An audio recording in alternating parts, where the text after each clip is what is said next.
As soon as this fight got announced, it was met with widespread condemnation, and Jake was characterized as a soulless opportunist. One of the widely shared tweets was from Bisping. "You should be ashamed of yourself. And the biggest joke is, you don't even realize why. Hit him where it hurts."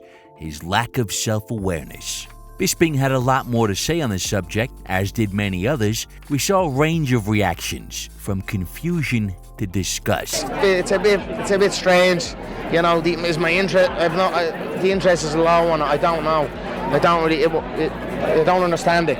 You have 31-year age difference during that fight. Just you guys know what I think of that stuff. And I am shocked. I am saddened. I'm disgusted with what I saw. This cannot be happening. You can't be putting a guy in his mid-20s in against a guy that's approaching 60 years old. When I heard this fight was happening, I was absolutely disgusted, and I think it's so bad for boxing. Honestly, I feel like Bisping loses a little objectivity when the subject of Jake Paul comes up, but he also raised what is the elephant in the room: the legitimate medical considerations that should probably prohibit a fight like this. And here he had science, citing a legitimate medical doctor. A senior lecturer in medicine at Anglia Ruskin University. He warned that the veteran fighter could be at risk of subdural hematoma, a tearing of veins in the brain. Very worthwhile warning from Bisping. He's the voice of reason. He's the responsible adult in the room, as are many fans. But is any of this outrage really necessary? In September 2021, Oscar De La Hoya pulled out of his scheduled fight with Vitor Belfort, and Evander Holyfield, who had been trying to secure a third fight with Tyson, stepped in on a week's notice, taking a short-notice fight against a lethal puncher at 58 years of age. Absolute madness. So much so that the California State Athletic Commission wouldn't sanction the fight in any way, shape, or form, not as a pro bout, not as an exhibition, until the whole event had to be moved to Florida, and with good reason. At the pre-fight press conference, Holyfield just came across like an out-of-place, good-natured older gent who should be in the coaching role, or the taking grandkids to the park role.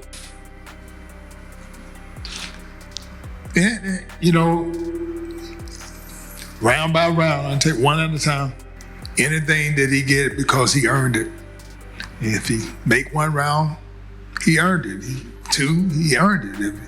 I'm gonna give my all. And then that's the art of the game. Give my all and be the very best I could be. You'd wonder how much he even knew about Vitor. He posted training footage, and the general reaction from the public was that Vitor would eat him alive, which he did, in a merciless manner. But he's not punching.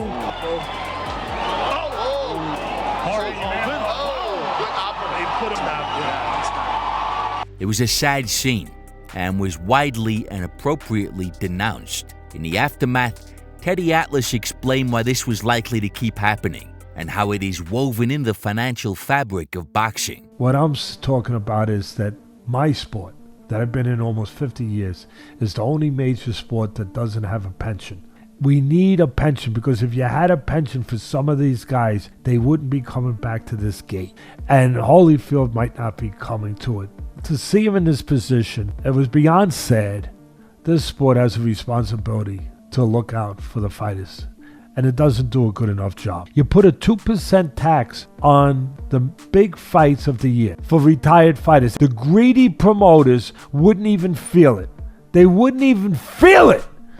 Tyson also lamented the fight and was regretful that Holyfield hadn't held out to fight him. On a now deleted episode of Hot Boxing, he specifically shot down the idea of getting your ass whooped by a guy many years younger, saying, 30 years younger than you, beating on your ass. Fuck this shit. Tyson seemed to feel it was sad. Don't degrade yourself. Don't make a mockery of your legacy. He said if Holyfield had fought him, he could have had some money, some dignity. In another interview, he said if he fought Holyfield, it wouldn't have been such a vicious affair. It would have gone the distance. If he would have boxed me, I would have never tried to hurt him, and I would have went 8 rounds or 10 rounds, but it would have been really exciting.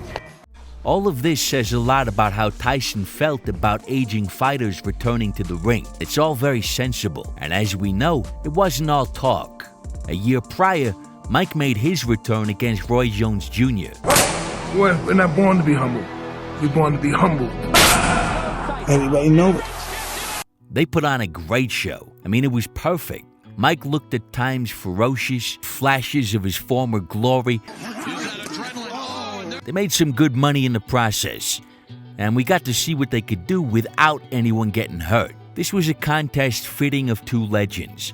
They certainly maintained their dignity. They respected each other and their careers, and respected that there were elevated risks at their age. So what was the difference here? Well, there wasn't exactly a no knockout clause, but what they did have were restrictions on the fight that made a knockout extremely unlikely and made it impossible for the fighters to take sustained damage. The rules were as follows. They did 8 rounds instead of 12. The rounds were 2 minutes instead of 3. They wore heavier gloves. There were no official judges to call a winner, so there's no real incentive to be overly emphatic. These measures would lessen the probability of a knockout, but here were the two big things. If either fighter suffered a bad cut, the fight would be over. So this disincentivized powerful headshots. What's the point? The fight will be stopped and nobody will be declared a winner. There's no upside to headhunting, and you risk spoiling your comeback. But beyond that, the referee had the authority to stop the fight if it strayed outside the boundaries of a competitive boxing exhibition. In other words, if it devolved into a brawl, or if they were looking to take each other's heads off, it would be stopped. The California State Athletic Commission executive director was clear about the nature of the contest and stated that neither man should be looking for a knockout. The result is that the fighters were basically protected from everything outside a flash one-punch knockout, and they were heavily disincentivized from throwing anything that could result in a one-punch flash knockout. So, not explicitly no knockouts, but effectively no knockouts. And the result was a contest that was widely hailed as a success. They both showed what they can still do. We got a sense of who is the better fighter right now. Tyson won in the eyes of most viewers, ripping some vicious body shots. But nobody was made to look pathetic. It certainly didn't feel like two men risking their health out of financial desperation. It was basically a very dignified return to the ring for the two legends. You can never fully eliminate the risks, but this was just a very sensible affair. And I really think that's where we are with this one. You know, these guys are talking about knockouts. And this fight is no different. He worked hard every single day to go there and try his best to knock Jake out since the beginning to the end. This is his style. So how do you see the fight playing out? What do you envision? First round KO. Hey! Wow. But this is Mike Tyson. They're framing it as a real fight, and that's where the outrage is coming from. It's going to be a proper professional match. First heard that this fight was happening, I was thinking, surely not. Surely this is like a bit of an exhibition or a bit of a gimmick. But Jake Paul is actually officially taking on Iron Mike Tyson. I just feel like for Jake Paul, his legacy is going to be, he can knock out old people. But I think it is going to be a strictly sporting contest in the same spirit as the Roy Jones fight. And I think it'll have similar rules. Will Mike Tyson even get commissioned for a professional boxing match? I'm not sure he would at this age. I don't think so. The California State Athletic Commission wouldn't sanction the Roy Jones fight as a professional bout. They wouldn't sanction Holyfield's fight in any sense. Florida did sanction that fight, but they were later heavily criticized for that decision, which was seen as completely irresponsible. So I think with the age difference, this is overwhelmingly likely to be an exhibition. USA Today reported that Cameron Davies, a boxing promoter from San Antonio, said he's spoken to a key member of the Texas combatant sports staff and is 99% certain the Tyson-Paul fight will be classified as an exhibition. Framing it as a real fight and talking about knockouts is probably just promotion.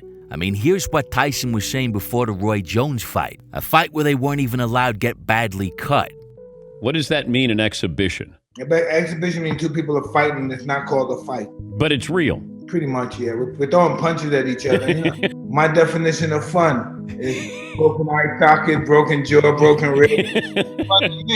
All he knows is take your head off. I mean, he gonna switch that switch at some point, and you're gonna have to deal with Mike Tyson. And I already know this. When you sign that contract, there's an unwritten clause in there. You know that unwritten clause, Matt? At any moment during training or fighting, you can die. That's the unwritten clause in boxing contract. Broken eye sockets, broken jaw, broken ribs. Great promotion, but I really think Tyson has evolved too much as a man and is too content with his life to risk his health in a reckless manner. Dignity and respect were on his mind when he spoke regrettably about the nature of the Holyfield destruction, and he clearly wasn't interested in getting his ass whooped by a young man in his prime. People are shitting on Jake, but to be honest, I think Jake has too much respect for boxing, and especially for Mike Tyson, to try to knock him out or potentially ruin his health. Even just selfishly, he'd understand the potentially detrimental effects on his own reputation of decapitating a legend like Tyson. Lastly, Netflix are not Triller, and they will have learned from Triller's mistake. Netflix are hoping to get into live sports. They won't be interested in announcing their arrival to widespread disdain. Just like Tyson, they'll be looking for something that has a certain amount of respect and a certain amount of class to bring to their platform. Logan Paul all but confirmed this. Why did he confirm it? Well, that's complicated. But in a nutshell, he's a fucking snake who doesn't like to see Jake shine, and certainly doesn't like to see Jake outshine him. I mean, he even claimed that he turned the Tyson fight down just to diminish his brother, framed Jake as taking his leftovers. Your brother actually today said that, is that true that he said on his podcast that he turned down the offer from Mike Tyson before you? It is weird to lie, to blatantly just lie. Me and Nikisa and Most Valuable Promotions curated a deal with Netflix, and our goal was to go get another fighter to fight me. So we were the ones that brought the Netflix deal to Tyson. So Tyson was never in the market offering people the fights for anyone to turn down. So yes, it is weird to go online and lie. I am always having to defend myself and be undermined and be like little broed. But while Logan was lying about that, I believe him on the following. Yes, in his prime, this would have been crazy. But now it's like, oh, it's just sad. I told Jake that. I said, this is you. What did Jake say? I don't know if he's gonna try to knock him out unless Mike tries to knock him out. He could be lying about that too, but because it's compatible with Tyson's past comments, and it explains why Netflix got involved, I think that's likely true. Of course, they still can't guarantee nobody's gonna get hurt. They're gonna be throwing punches, but they can minimize the risk of a catastrophe, which I think they will.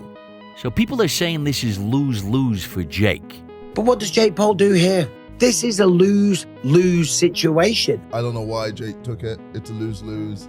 And Jake Paul, has Jake Paul been bad advised actually? I mean, Jake Paul's fighting an old man, so if he wins, he's beating an old man, and people are going to say, well, what you prove there? If he loses, he's lost to an old man. I mean...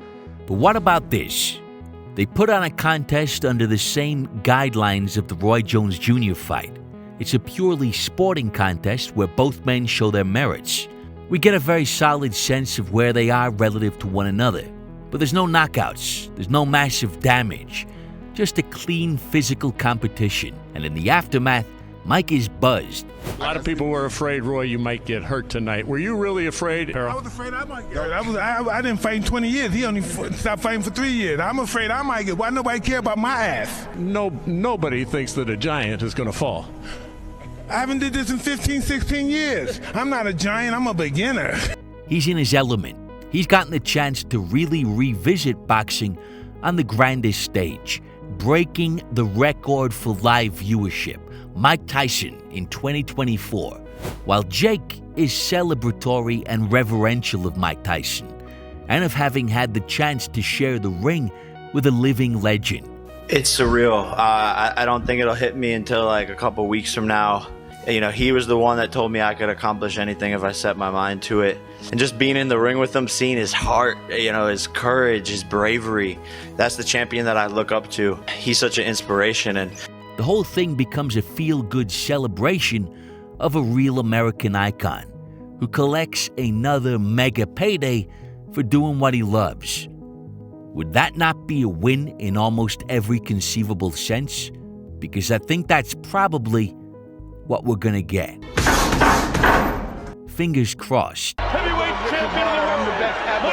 I'm the most brutal and vicious and most ruthless champion there's ever been. There's no one can stop me. Links to the conqueror. No, I'm Alexander. He's no Alexander. I'm the best ever. There's never been anybody as ruthless. I'm Sonny Liston. I'm Jack Dempsey. There's no one like me. I'm from Nairclaw. There's no one that can match me.